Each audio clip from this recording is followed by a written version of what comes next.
그럼 윤 대통령의 두 번째 탄핵소추안 표결을 하루 앞둔 대통령실 분위기를 알아보겠습니다. 구승은 기자 전해주십시오. 네, 대통령실은 별다른 입장을 밝히지 않은 채 국회 상황을 예의주시하고 있습니다. 비상계엄은 통치 행위라며 12.3 내란 사태의 정당성을 강변한 윤 대통령의 어제 담화로 충분히 입장이 전해졌다고 판단하는 걸로 보이는데요.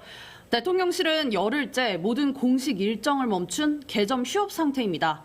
계엄 사태 직후 전원 사의를 표명한 고위급 참모들은 당장 전국 안정을 위해 직을 수행하고 있긴 하지만 윤 대통령의 계엄 준비를 미리 알지도 또 말리지도 못했다는 비판을 받고 있습니다.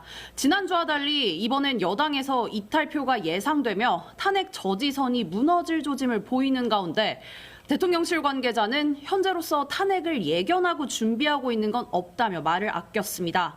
직원들은 지금 무슨 말을 할 수 있겠냐며 언론 접촉을 피했고 뒤숭숭한 분위기입니다. 한국갤럽이 지난 10일부터 어제까지 4일간 실시한 여론조사에서 응답자의 11%가 윤 대통령이 직무 수행을 잘하고 있다고 답하며 취임 후 최저치를 기록했습니다. 85%에 달하는 부정평가 가운데 절반 가까이가 비상계엄 사태를 그 이유로 꼽았습니다. 윤 대통령 탄핵에 대해 찬성한다는 응답은 75%로 반대 21%보다 3배 이상 높았고요. 비상계엄 사태를 두고 내란이라고 생각한다는 응답은 72%, 내란이 아니라고 생각한다는 응답은 23%로 조사됐습니다. 탄핵안이 가결된다면 윤 대통령의 직무는 즉시 정지되지만 대통령 신분은 그대로기 때문에 관저 생활과 경호 등 예우는 변하지 않습니다. 윤 대통령은 헌법재판소 심리와 검찰, 경찰 등 수사 대비에 집중할 걸로 보이는데요.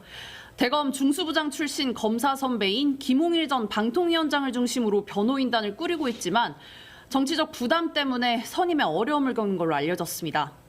검찰이 윤 대통령을 내란죄로 기소하면 형사재판이 진행될 경우 탄핵 심판을 멈출 수 있다는 헌법재판소법 조항을 근거로 시간 끌기에 나설 수 있다는 전망도 나옵니다. 지금까지 대통령실에서 MBC 뉴스 구승은입니다.